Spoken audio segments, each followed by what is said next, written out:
Recording studio Gujarat.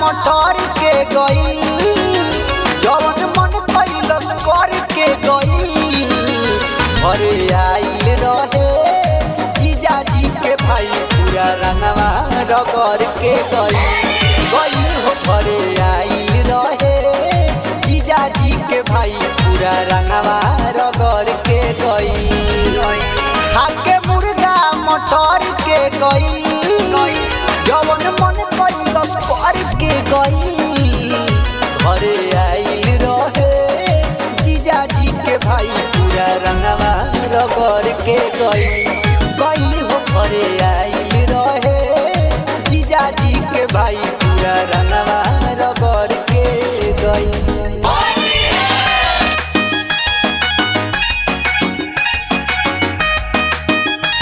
गरिमा recording studio Gujarat.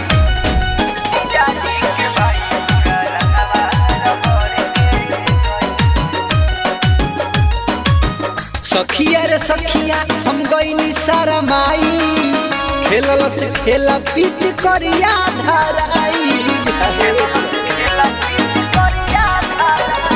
सखिया रे सखिया हम गईनी सारा माई खेलल से खेला पिच करिया धराई होलिया में लड़ झगड़ के गई हमारा पटूट पड़ के गई घरे आइल रहे जीजाजी के भाई पूरा रंगवा रगड़ के गई हो घरे आइल रहे जीजाजी के भाई पूरा रंगवा रगड़ के गई।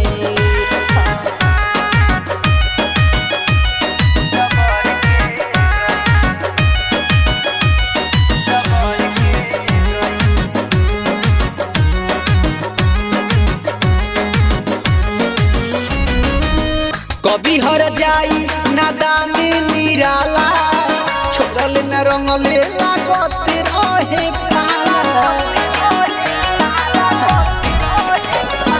कभी हर जाई नादान निराला छोड़ल न रंगले लागत रहे पाला पूरा मन अपन कर के गई साला देवरा तो तर के गई घरे आइल रहे जीजाजी के भाई पूरा रंगवा रगड़ के गई हो घरे आइल रहे जीजाजी के भाई पूरा रंगवा रगड़ के गई।